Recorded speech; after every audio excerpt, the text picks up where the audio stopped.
The smell of burning insulation was the first thing Mara noticed when the Veth docked. She was 16 minutes into a shift at the Kauno Station relay board when the outer ring cameras flickered, went dark, came back showing something that should not have been there. A vessel roughly the length of 14 freight cars, its hull, the color of old teeth, bleeding vented gas from every seam as though it had just survived something terrible and was trying very hard not to look like it. It did not respond to hails. It did not follow docking approach vectors. It simply pressed against the station's secondary lock and held there, patient as stone. Chief Technician Domus Varkas was the first adult through the breached airlock.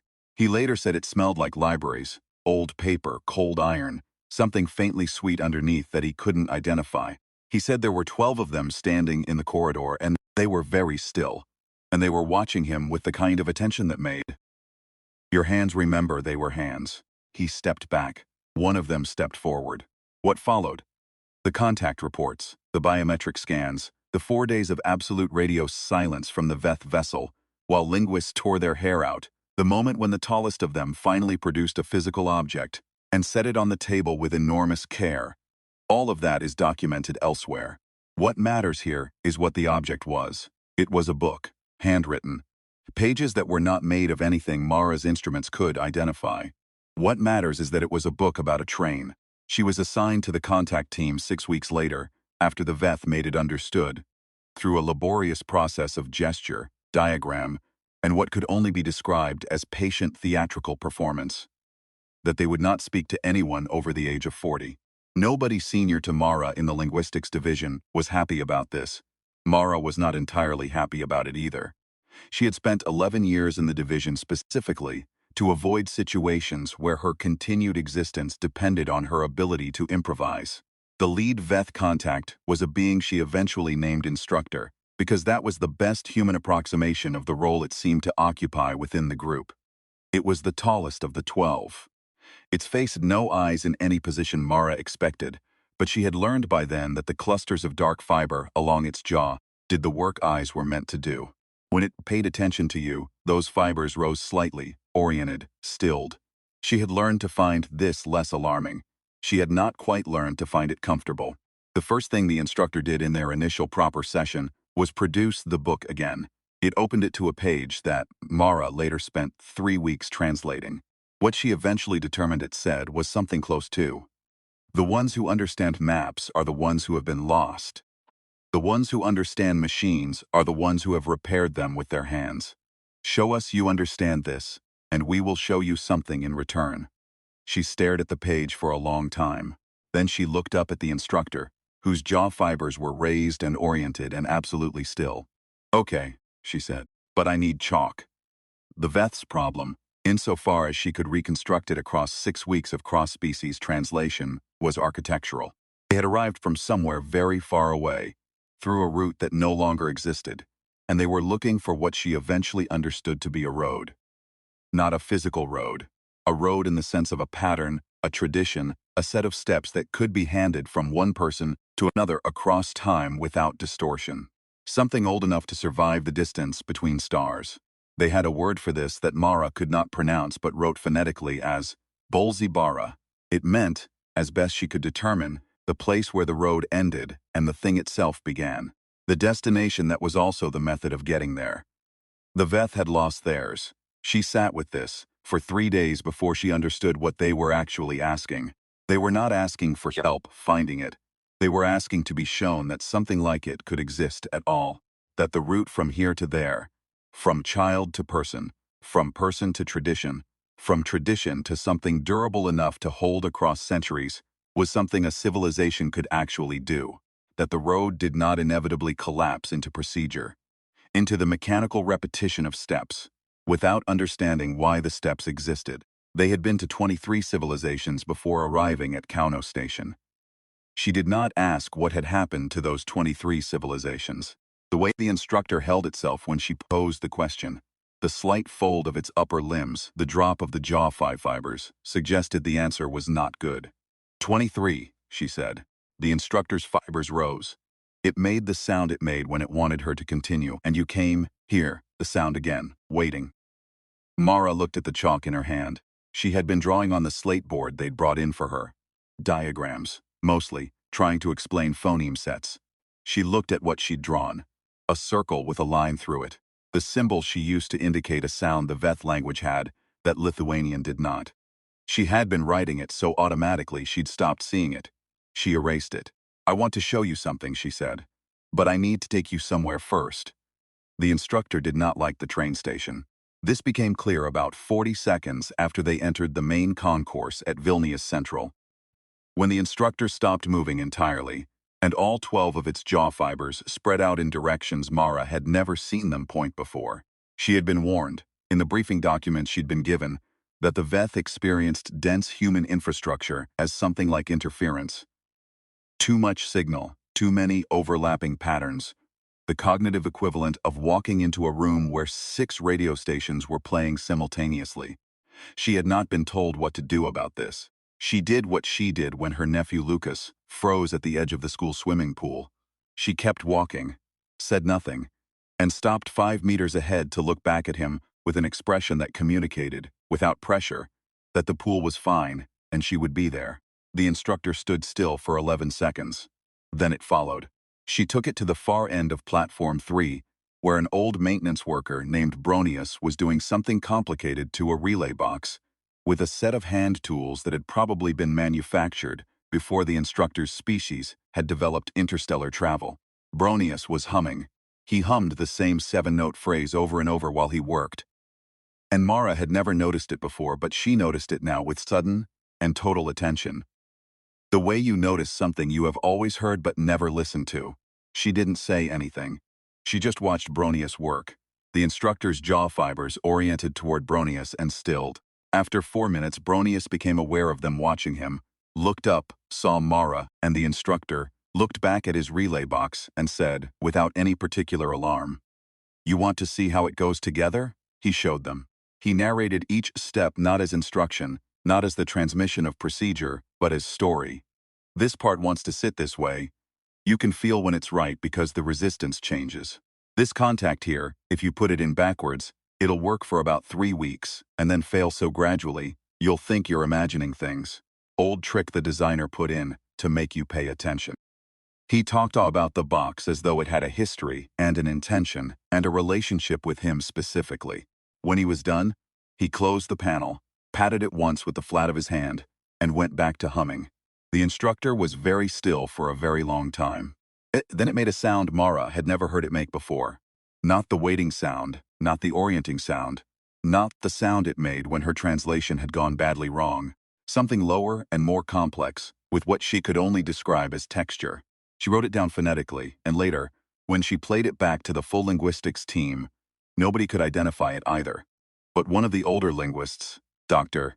Ado Matis, who had been doing this work for 30 years and was constitutionally incapable of sentiment, listened to the recording twice and then said, very quietly, "That sounds like recognition." The instructor asked, across the following week, to see an old craft. Not an old machine, an old craft. The distinction it drew was one Mara spent 2 days untangling, but what she eventually understood was this. A machine reproduced its function by replicating procedure. A craft reproduced its function by replicating understanding. A machine did not need to know why it worked. A craft carried its why inside every gesture. She took it to a glassblower's workshop in the old town. The glassblower's name was Veth.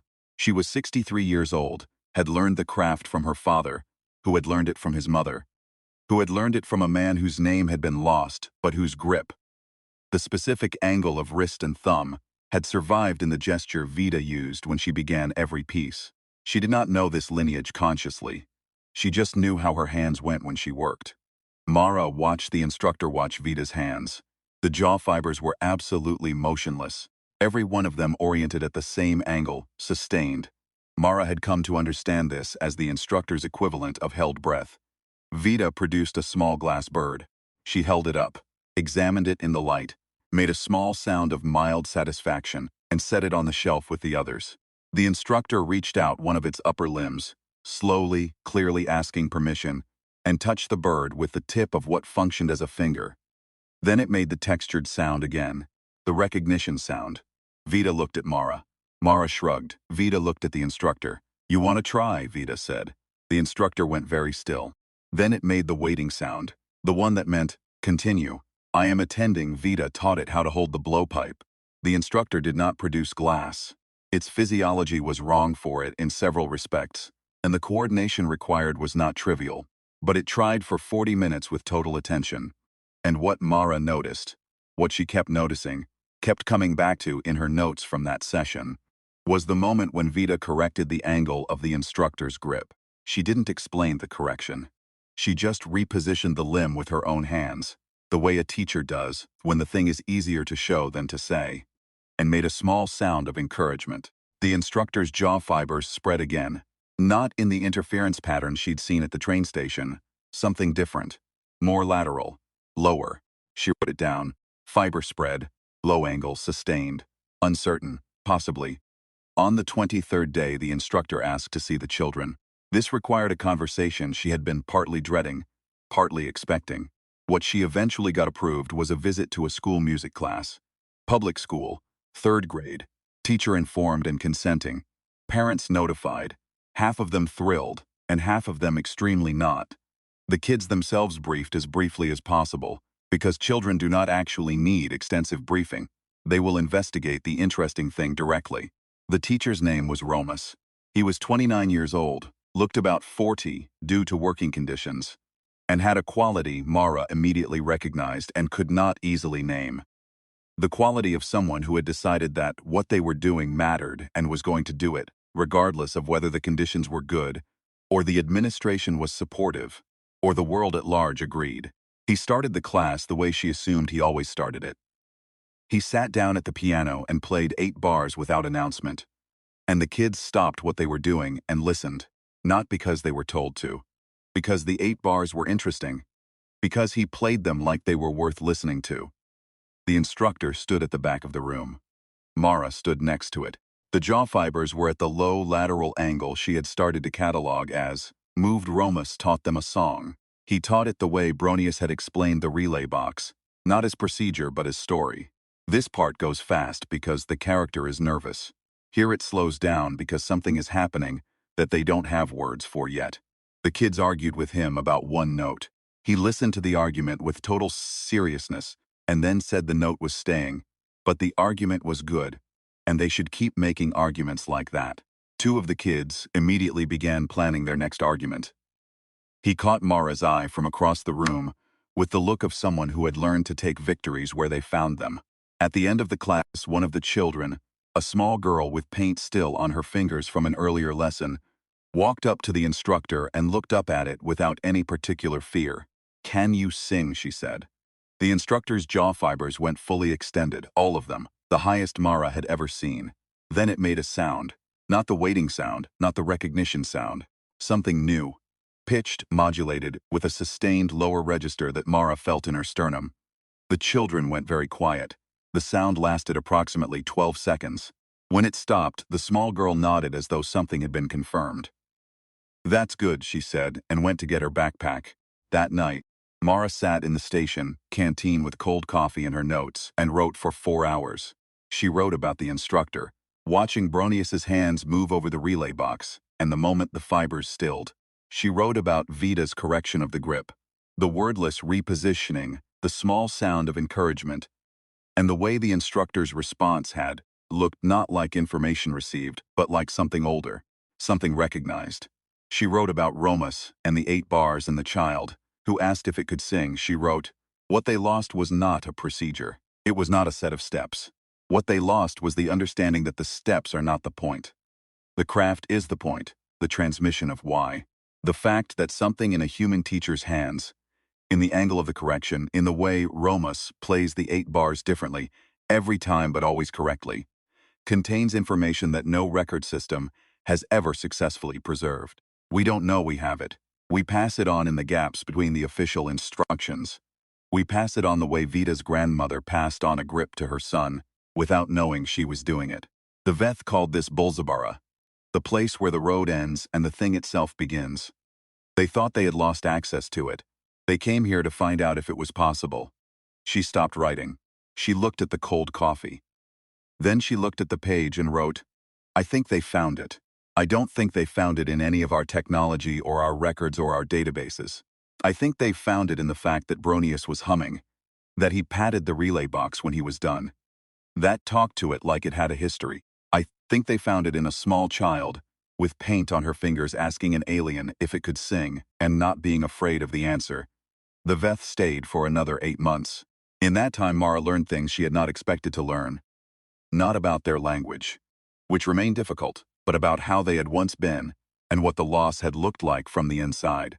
They had developed, she eventually understood, what she came to think of as the efficiency. A gradual replacement of the craft with the procedure, the why with the how, the teacher with the record. It had seemed rational. It had seemed like an improvement. The records were more accurate than any individual memory, the procedures more consistent than any individual hand. For generations it had seemed to be working. And then they realized, very slowly, and then all at once, that no one remembered why the steps existed. That the records contained the what but not the understanding that made the what legible. That a civilization could have perfect records of everything its people had ever done and still lose the thread that made it possible to do those things with any meaning. They had 23 data points to confirm this. 23 civilizations they had visited, all of whom had the records, none of whom had the thread. The instructor told her this on the 28th day of the ship's visit, and Mara spent a long time afterward thinking about Romus teaching the song with the explanation. This part slows down because something is happening that they don't have words for yet. The thing that didn't fit in records, the understanding that lived in the gap between the note and the reason for the note. The thing that moved from one person to another, not through transmission but through presence, through someone being there, attending, correcting the angle of your grip with their own hands. On the last day before the Veth vessel departed, the instructor came to find her. It found her in the corridor outside the linguistics lab, sitting on the floor with her back against the wall, eating a sandwich. It stood in front of her for a moment, and she looked up at it, and she did not feel the mild, ongoing terror she had felt in the early weeks. She felt something else, something she wrote down later as, "I think I will miss it." The instructor reached into its garment. It had begun wearing garments in the 3rd week, partly for warmth, partly, she suspected, because it had noticed that humans became more comfortable, and produced a small object. It set the object down on the floor beside her and straightened. The object was made of glass. It was not a good glass bird. It was lumpy in 3 places, slightly asymmetrical, the wings at slightly different angles. But it was unmistakably a bird, and it had been made by hands that had been corrected by other hands. And it was the most precisely human thing Mara had ever seen something non-human produce. She picked it up. She turned it over. She looked at the instructor. "You made this." The instructor's jaw fibers rose to the high extended position, the one she had first seen when the child asked if it could sing. It held for a long moment. Then the instructor turned and walked back toward the ship. And Mara sat on the floor, holding a lopsided glass bird, and thought about a train to somewhere she didn't have a name for. She already knew without being told that they would come back. Not because the records showed it. Because of the way the instructor had walked. Unhurried, with the particular quality of someone who knew the road they were on, and knew where it ended, and understood that the ending was not the point. She set the bird on the floor beside her lunch. She thought about Bronius humming. She thought about the small girl with paint on her fingers. She picked up her notes and went back to work.